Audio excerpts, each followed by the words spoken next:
Tole egaa kabajamtoota fi jaalatamtoota hordoftoota tiktookii kiyyaa akkam jirtu? Ani nagaa kooti galanni waaqayyoof yaa ta'u egaa mee akkam jirtu jiruuf jireenya naguma keessanii warri amantaa kiristaanaa hordofnu akkamii soomni maal fakkaata jabaachati jirtu akkasumas immoo obboleewwan koo amantaa musliimaa hordoftan isiniif illee sooma egaa akkamii jabaachaa jirtu hundumtuu naguma na bira galanni rabbiif yaa ta'u akkasumas obboloota koo ijoollee mana madaan qimamii jirtan isinoo akkam jirtu? Ramadaan maal fakkaata? Egaa jabaannee hojjennee waggaa dhufutti Ramadaan warri musliima taatan maatii keessan faana biyyatti dabarsu. Warri kiristaana ta'an immoo akkasumas soomatii sagadaatii mana amantaa keenyatti argamnee akka dabarsinuuf egaa waaqayyo nu haa gargaaru jechuudha. Amiin.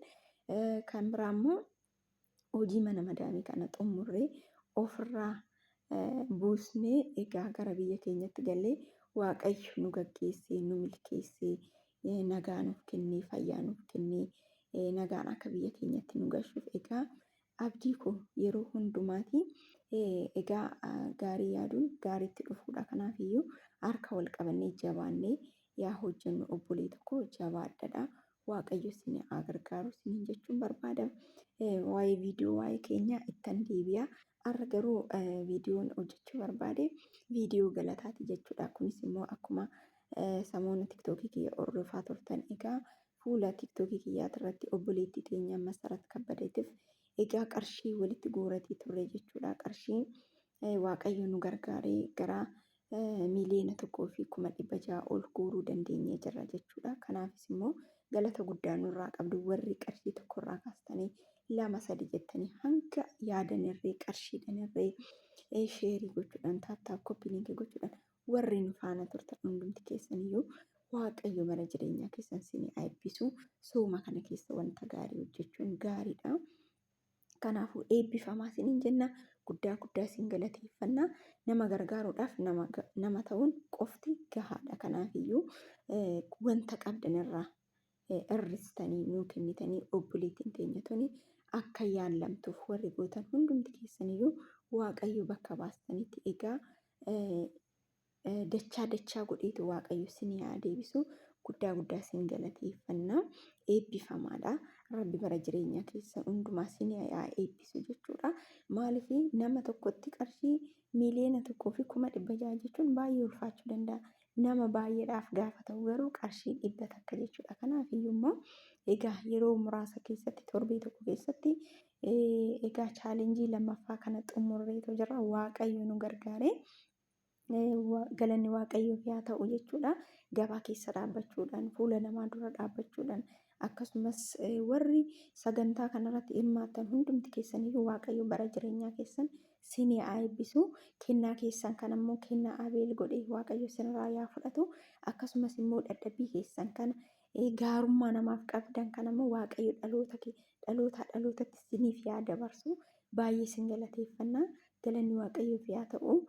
Sagalee viidiyoo warra hojjettan ijoolleen hundumtu viidiyoo hojjechuudhaan akkasumas bakka ishii gargaaruudhaaf wanti isin hin goone hin jiru. Guddaa galatooma eebbifamaadha. Maaliif nuti har'a dhaabbachuu keenya malee boru wanta taanu hin beeknu. Kanaafuu namaaf immoo gaarummaa gochuun borumtii keenyaaf wanta gaarii fuuldura keenya ol kaa'uudha jechuudha. Kanaafiyyuu waaqayyo bara jireenyaa keessa isin haa eebbisu. Guddaa galatoomadha. Egaa jabaannee harka wal qabannee kanaa ol chaalenjii ijoolleen adaa bargaa chaalenjii 2 egaa galmeessisnee jirra.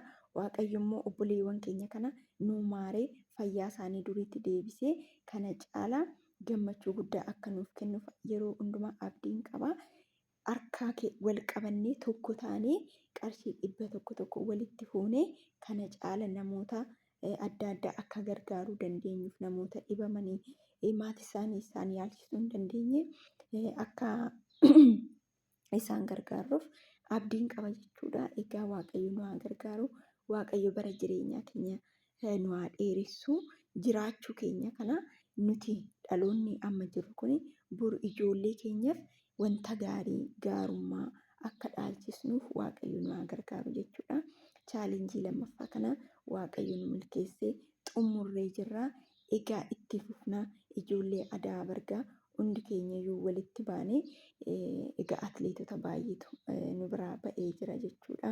Kanaafiyyuu immoo ammas immoo biyyi keenya egaa warshaa mugar simintoo faabrikaa akkasumas daangoteedhaan ni beekamti. Isa caalas immoo amma immoo akkanatti namoota rakkatan gargaaruudhaan immoo egaa seenaa yaa hojjennu bara jireenyaa keenya kanatti bara teekinooloojiin babal'atee jiru kanatti egaa hundumti keenyayyuu biyya jirrurraa iddoo jirrurraa bilbilli kun walitti nu fuudhee egaa qarshii kana walitti qabnee kana caala akka seenaa hojjennu kana caala ijoollee keenya wanta gaarii akka dhaalchisnu Waaqayyo bara jireenyaa keenya nu haa eebbisu. Waaqayyo nu gaggeessee nu jalqabsiise kan nu xumursiise guyyaa galataa kanaan kan nu ga'e Waaqayyoof galanni haa ta'u. Hundumti keessaniyyuu eebbifamaa guddaa galatoomadha. Egaa itti fufna jabaadhaa bakka jirutti Waaqayyo nu faana haa ta'u. Baay'ee sin jaaladha. Baay'ee gammadee tanan jira. Kana caalaa obboleewwan keenya warri qarshii walitti guurreef kun Daawit Tashoomee akkasumas obboleettiin teenya Masiin immoo fayyitee egaa Waaqayyo immoo guyyaa galata isaaf dhiyeessinu akka isaaf qopheessinu nu haa gargaaru umurii nu haa kennu isiniin jedha. Baay'ee sin jaaladha. Baay'ee sin kabaja. Ijoollee biyya kootii naaf jiraadhaa. Akkasumas namoonni addunyaa mararra jirtan guddaa galatoomadha. Egaa itti fufuuf hojii gaarii kana yaa hojjennu. Aanaa Adaa Bargaa hojii gaarummaadhaan immoo kana caala addunyaa irratti yaa beeksisnu isiniin jedha. Guddaa galatooma. Horaa bulaa. Turtii gaarii.